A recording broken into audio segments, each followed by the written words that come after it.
With watching this video, you will be able to use SheepIt as a free render farm for your Blender projects. This will save a lot of time. At the beginning, you have to create a new account.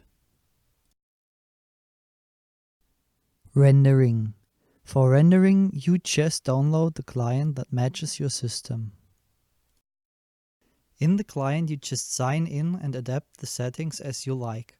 It is possible to turn down priority and performance to render in the background. You don't need Blender on your device to render for SheepIt. By rendering external projects, you are earning points.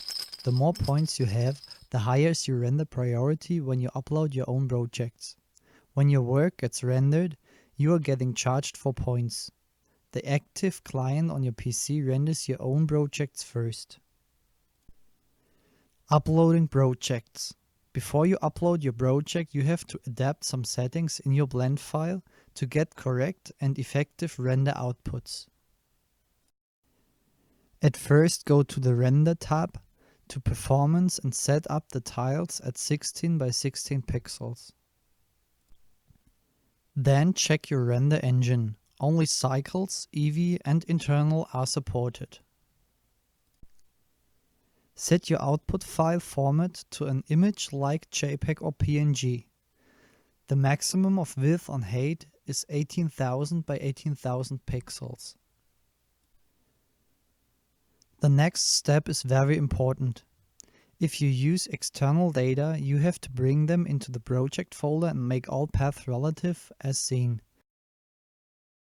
Then pack your external data and the blend file into a zip file. Baked data like fluid simulation data, for example, have to get packed into too. This file has to be uploaded as a project. Another option is to automatically pack external data into blend file. The maximum file size is 500 megabytes and the maximum render time of one tile or image is 30 minutes on a quad-core machine. If the images take too long, your project will be cancelled. Scripts are not allowed for protecting users. After your project got rendered, you can download it as zip file or MP4 video. You can upload two projects parallelly. Thanks for watching. For further information, please visit our website or get in touch with us.